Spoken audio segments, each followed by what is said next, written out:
Welcome back friends, CS education में फिर से स्वागत है।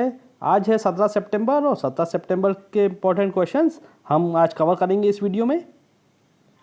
कल का जो हमने क्वेश्चन पूछा था उसमें पूछा था कि किस राज्य की जलापूर्ति और सीवर से जुड़ी परियोजनाओं का उद्घाटन अभी प्रधानमंत्री नरेंद्र मोदी ने किया है, जिसकी कीमत लगभग 543 करोड़ रुपये के लगभग आएगी।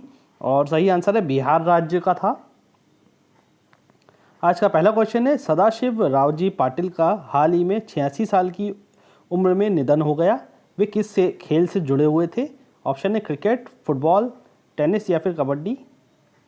सही आंसर है क्रिकेट। पूर्व क्रिकेटर थे और इनका भी 15 सितंबर को कोल्हापुर में उनके निवास पर निधन हो गया है और इनकी उम्र 86 साल थी।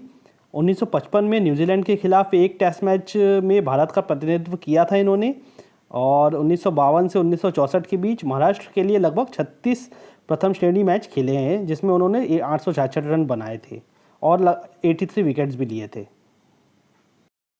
दूसरा क्वेश्चन है, हाल ही में कौन सा फुटबॉलर दुनिया के सबसे अमीर फुटबॉल खिलाड़ी बन गए हैं? ऑप्शन है James Rodriguez, Lionel Messi, Luis Suarez या फिर गैरेथ बेल। सही आंसर है लियोनेल मेसी। ये अभी दुनिया के सबसे अमीर फुटबॉलर बन गए हैं। इन्हें लगभग $126 मिलियन के साथ ये टॉप पर आए हैं फोर्ब्स की लिस्ट के अनुसार। 2020 के फोर्ब्स की लिस्ट जारी हुई है। और इनके बाद जो आते हैं क्रिस्टियानो रोनाल्डो। मैंने पहले भी आपको बताया था कि क्रिस्टियानो रोनाल्डो और मेसी में शीर्ष बने रहने की एक प्रतिस्पर्धा चलती रहती है। तीसरा क्वेश्चन है, लोकसभा ने सांसदों के वेतन में 1 वर्ष के लिए कितने प्रतिशत कटौती करने के प्रावधान वाले एक विधेयक को हाल ही में मंजूरी दे दी है? ऑप्शन है 20%, 40%, 30% या फिर 50%। सही आंसर है 30% तक की कटौती होगी इस साल सांसदों के वेतन में। और लोकसभा में अभी यह विधेयक मंजूरी मिल गई है और इस धनराशि का जो उपयोग होगा वो कोविड-19 से महामारी के कारण जो उत्पन्न स्थिति हुई है उससे मुकाबला करने के लिए इसका उपयोग होगा, इस वेतन के जो कटौती के पैसे का।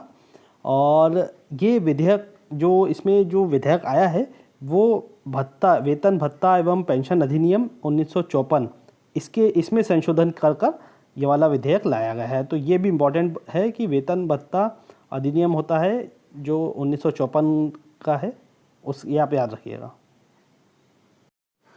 चौथा क्वेश्चन है, पेटीएम फर्स्ट गेम्स ने मतलब पीएफजी इसका शॉर्ट फॉर्म में, पीएफजी ने किस पूर्व भारतीय क्रिकेटर को अपना ब्रांड एम्बेसडर बनाया है? ऑप्शन है कपिल देव, रवि शास्त्री, मोहम्मद अजहरुद्दीन या फिर सचिन तेंदुलकर। सही आंसर है सचिन तेंदुलकर को अभी पेटीएम फर्स्ट गेम्स ने अपना ब्रांड एम्बेसडर बनाया है। और पेटीएम ने यह कहा है कि सचिन, जैसे कि आप सब जानते हैं, सचिन सबसे लोकप्रिय क्रिकेटर रह चुके हैं अपने ज़माने में और अभी भी उनकी लोकप्रियता लोगों में है। और यही कारण है कि लोगों में जागरूकता पैदा करने के लिए वो महत्वपूर्ण भूमिका निभा सकते हैं, ऐसा मानना है पेटीएम का। और वो सिर्फ क्रिकेट ही नहीं, उन्होंने बताया है कि क्रिकेट के अलावा दूसरे खेल जैसे कबड्डी, फुटबॉल और बास्केटबॉल, इन सभी को लोकप्रिय बनाने में मदद कर सकते हैं। यही उनका सोच होने के कारण ब्रांड एम्बेसडर सचिन को बनाया है पेटीएम फर्स्ट गेम्स ने।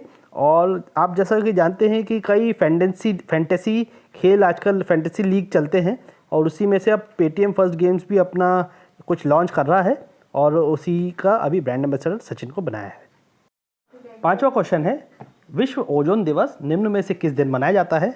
ऑप्शन है 16 सितंबर, 10 जनवरी, 15 मार्च और 12 अप्रैल।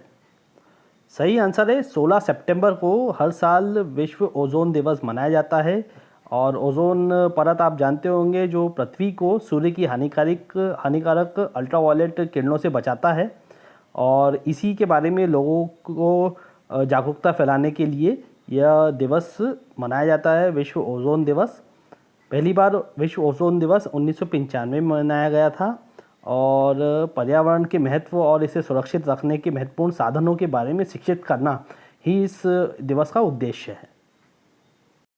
छठा क्वेश्चन है, कोविड-19 के खिलाफ लड़ने वाले स्वास्थ्य कर्मचारियों के लिए प्रधानमंत्री गरीब कल्याण पैकेज बीमा योजना को अगले कितने महीने के लिए बढ़ा दिया गया है? ऑप्शन है 10 महीने, 6 महीने, 7 महीने या फिर 2 महीने। और सही आंसर है 6 महीने के लिए अभी यह बीमा की अवधि बढ़ा दी गई है। जो कोविड-19 के खिलाफ लड़ने में जो स्वास्थ्यकर्मी काम कर रहे हैं उन्हें प्रधानमंत्री गरीब कल्याण पैकेज बीमा इस योजना के अंतर्गत 6 महीने के लिए अवधि बढ़ाई गई है। पहले ये 90 दिनों के लिए अवधि थी, अब इसे 6 महीने के लिए कर दिया गया है। इस योजना में 50 लाख रुपए तक की बीमा के कवरेज देता है ये योजना, और जिन्हें कोविड-19 रोगियों के सीधे संपर्क और देखभाल में रहना पड़ता है उन लोगों के लिए यह योजना काम करती है।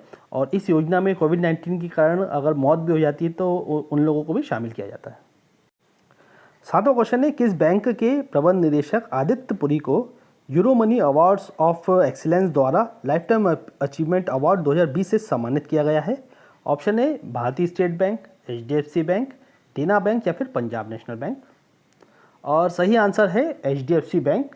HDFC बैंक के प्रबंध निदेशक हैं आदित्य पुरी, और इन्हें यूरोमनी अवार्ड्स ऑफ एक्सीलेंस द्वारा लाइफ टाइम अचीवमेंट अवार्ड 2020 से सम्मानित किया गया है।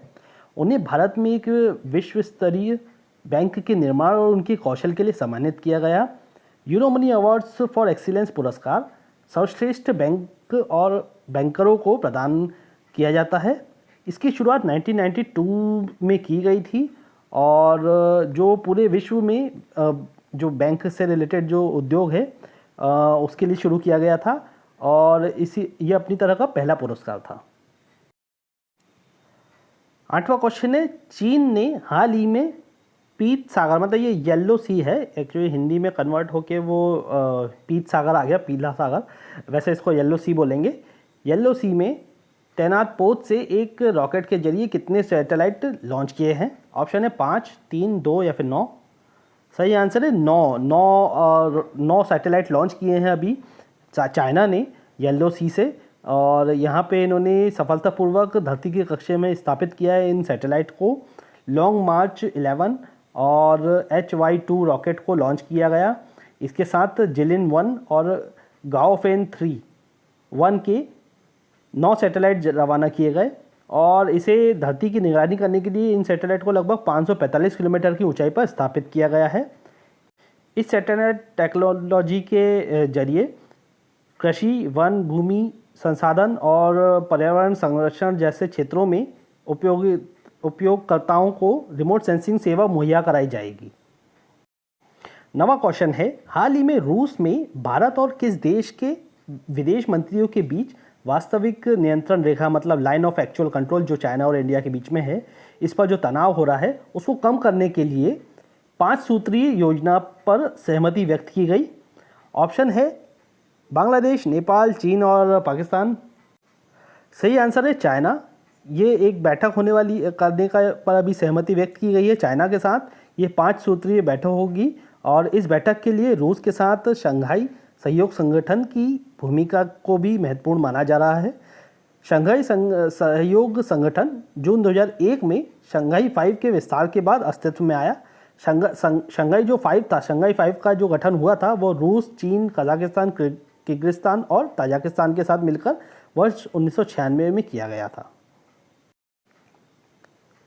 10वां क्वेश्चन है, केंद्रीय संस्कृति मंत्रालय ने प्राचीन भारतीय संस्कृति का अध्ययन करने के लिए कितने सदस्यीय समिति का गठन किया है? सही ऑप्शन है 16, 20, 25 या फिर 30।